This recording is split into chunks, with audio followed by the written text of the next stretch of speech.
Dan, FP2 out of the way, changing conditions here at Snetterton, nothing new there, but not a bad session for you. No, decent session. It kind of shifted the old housekeeping bit down the road just to make sure we sort of did that bit early on, and then got on with it. I think we were fairly happy with the car early on. We were pretty happy in testing here. Obviously things have changed a little bit. We actually tested here in March in better weather than we've got today, but that's just the way it is sometimes. But yeah, it looks like it could be dry for qualifying, which I hope, because I think we've got a nice amount of boost and I want to be able to use it at the right deployment speed and hopefully get the speed out of myself and out of the car. So yeah, I think we've got a few little changes to make. I don't think the car was quite perfect, but it's very, very good. So I'd like to just sit with the engineers and decide, if we're happy to go again, or do we just try and creep a little bit more into it. And the beauty actually of the quali now is, hopefully, I hope, fingers crossed, touching wood, that if we do have enough speed to get out of Q1, it also gives us a chance to maybe test something in Q1. And if you like, it's not perfect, I need something different for for later Qs, you can sort of put it on and take it off, if you've got if you do get a chance. So we'll see.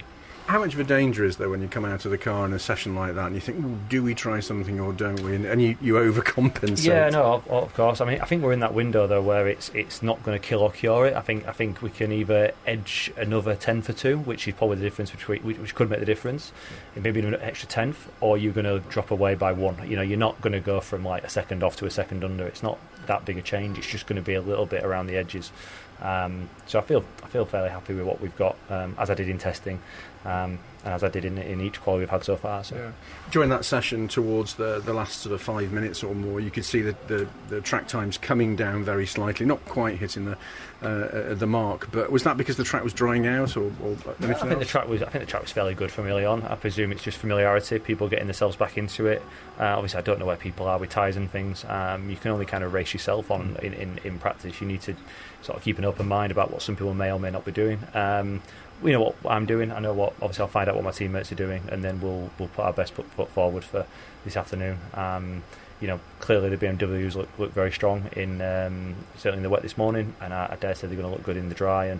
And there's 3 Hyundais up there as well in the top 5 this afternoon in that session. So another car that seems to go very well. So let's see if we can get in amongst it.